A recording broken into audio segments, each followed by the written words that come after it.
Top 5 Tour, helping you find the best.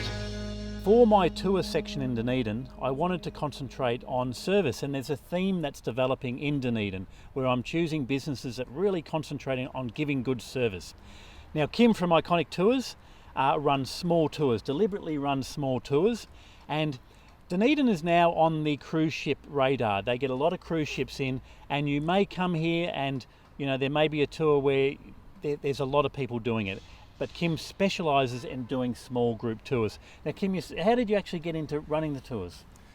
Well, I came here about 20 years ago and moved into backpackers over the edge of the hill there. Yeah. And my wife-to-be turned up, Anne, and so we've been kind of working in the tourism industry for quite a while here in Dunedin. And about seven years ago, after working in numerous jobs, university, motels, rental cars, you name it. Yeah. You've done a lot. You've seen the ins and outs of the industry. Yeah. I'd finished a couple of degrees as well, so I'd pretty much ready to either move on. Yeah. And then all of a sudden we thought, hey, we could do this and run it ourselves. Yeah. And so we took on an existing business called Arthur's Tours. Yeah. And Arthur was a bit of a legendary local sort of character, taxi driver. Yeah. But he loved showing people around Dunedin. And he was one of the first tour operators in He would have been one of the first. Yeah, he certainly started off on his own. Yeah. And he'd been running it for several years and built up quite a few contacts. Yeah. So by doing it that way, by buying into an existing business, we were able to really give it some new legs, but not sort of invade on the existing other taxis. Work out how the industry works. Yeah. Other tour operators that were already there. Yes. Because it is a small town, really, isn't it? Dunedin is, yeah. Yeah. And you need people to be on your side. You need to have that network of other operators, which is really important. Yeah. And one thing I like about your tours, Kim, I mean, you do a lot of different tours, but for me, Dunedin, first town in New Zealand, amazing history, walking around, amazing buildings. We're just on the grounds of the first church at the moment, and you do a half-day tour where you cover all that fascinating history. Yeah. I have to admit, I'm a really keen history buff. I just can't get enough of the history here, and there's so many places to get the information too. We've got the university, the science library, we've got the Toitu Settlers Museum. Yeah. I mean, if you just come here, you can't help but find out about stuff because it is right there in front of you. Yeah. But I guess what we do with our city sites tours is we're just really trying to give you the best of everything in a short time. So some of the places you can just walk around the central city. Yeah. That's fantastic. But to get to Larnack's tomb, yeah, which is the famous Larnack's castle, we can take you up to the Northern Cemetery, the oldest cemetery in Dunedin, yeah, and have a look around Larnack's tomb, and there's some pretty amazing stories about Larnack. So we've got a few good stories, and I think that's what we do is you can see the beautiful buildings, yeah, and we've got an amazing collection of architectural buildings here in Dunedin. Yeah. But we give you the stories and the history behind them, and it just gives you a little bit of background about how Dunedin started. Yeah. But also, we're not forgetting about what it's like today, and I think people on our tours, we do like the smaller group, yeah, so we get to know everybody on the tour. yeah, People really feel like they're getting looked after. yeah.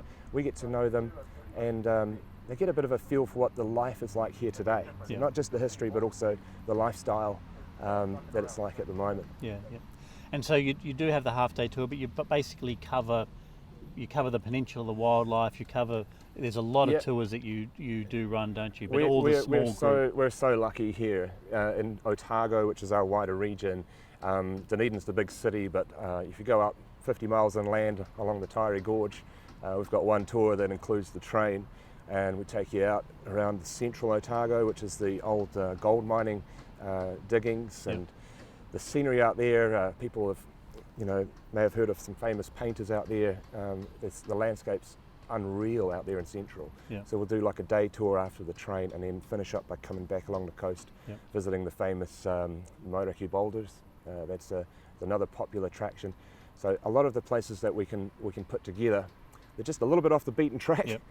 And might be tricky to find in the rental car, especially if you're heading down the Catlins. And you just make it easy, and we also do the multi-day tours as well. Just we've got a trip to Stewart Island in April, which I'm really looking forward to. Yeah. And for that tour, I'm just taking 2 people. Oh, wow. Yeah, I'm quite happy to take a tour for 2. It's all about meeting people and having fun, and it's not about putting everybody in a bus and making as much money as possible. Yeah. We've got it so that we can just get by with 2 people. If we get 4 people, that's a bonus. And Dunedin is very seasonal. Like, we're in summer now, and this is your big season. But you do operate all year round. Do your clientele change in the winter months? Is it a different? Yeah, that's true. We get a lot of tourist business in the summer. In the wintertime, it does quieten down. Yeah. I love it when we get through to autumn and you get the beautiful changing colours. So we get a lot of photographers coming in wanting to go to Queenstown and Arrowtown and the Waitaki up near Aoraki, Mount Cook. I mean, the South Island is stunning any time of year, but autumn is supreme. Yep. And then, of course, you've got the native forest in the spring. Yep. So coming at the shoulder seasons, it's a fantastic time to come. Wintertime, we're often having passengers that are coming from far away, in equatorial countries that are a little bit too hot at that time of year, you know, around June, July. Oh, wow. Even parts of the States, America, really keen to do a bit of skiing and snowboarding, but also seeing the country at that time, and we take them all over the place. So you really cover some ground too. Like Stewart Island's a fair way away. Yes. I'm lucky my wife lets me go. Yeah. And it is a family business. Let's talk about the family aspect of it. Anne's got a lot of good information, and she's more able to just create a really amazing rapport. She's really exciting. It's a real shame she's out driving at the moment. But she is just a really warm person, and she is very good at shopping. So if I have people that are looking for something for a gift, I just straight on the phone. The other day I had some particular materials that a lady wanted to build to sew her own canvas backpack. So on the phone to Anne, and she says, go to this aisle on this floor of this shop. And she even met us down there. But no, we work together as a team, Anne and myself, and the kids sometimes help us out too with a bit of the Scottish fling, Highland fling, and 2 of them are learning the bagpipes now too. Oh, gee. Yeah. And what do people say about your tours? Well, they really love Dunedin, and they are always very very happy that they came on our tours because they got away from the crowds. And it's not easy sometimes with the big cruises we have. When the cruise ships come in, you can hardly walk. I mean, I think there were 4,000 in the other day, and seriously, it isn't a big city centre really, and you've got So that's why I chose you, Kim, because I think the small group tour makes people feel special. You're not just loaded on a bus and you're given, you keep the tours to a small number so people do feel that they are catered for. Yeah, there's a few things actually that make a small group really important, and that is that you can get away from the crowds. Sometimes not, but most of the time you can be pretty flexible. You don't have to sort of stick to the same old itinerary. And so if we got people on the group, we're actually talking to them straight away and saying, has anyone been here before? Is there anything you want to do while you're here? Is there any must-see things that you've heard about? So you can personalise it. It's totally personalised, and that way we can then just manage to, with 5, 6, maybe 10 people, we're going to be able to satisfy everybody, and it's not going to take all day to get on and off the vehicle. And so you'll find that you'll get a lot done in the day, which is great if you've only got a limited time, which some people have. And you do have buses, so for elderly customers, there's not a lot of walking. Oh, with the City Sights tour, we always like to stop and get out of the vehicle and actually explore these lookouts and go inside the buildings. A lot of other ones are just kind of flying by, scenic drive. But people who may be older and don't have a lot of mobility, it's still suitable for them. Oh yeah, they're not climbing, traipsing up hills. We have families and people that have granddad coming along with the walker, and that's fine. It's not a rushed tour, so we've got plenty of time to cater to that sort of thing. And we can take fold up wheelchairs, no problem at all. All of the vehicles can do that, but we just have the one bus, and it's a 20 seater bus, right? So it's still that's pretty rare that we get 20 people. But if we do, it still doesn't feel like it's a huge group. But mostly it's with most of our tours it's 2 or 4 or 6 or 10, just depending on the day. And any stories of what, any good comments that customers make, or what's some feedback you've got to finish up on? Yeah, okay. Well, most people just are really surprised at how much there is here in Dunedin.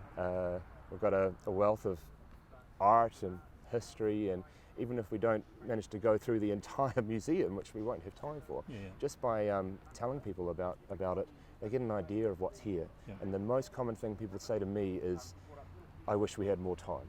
I wish we had more time. And they're also, sometimes keen to come back and book us again.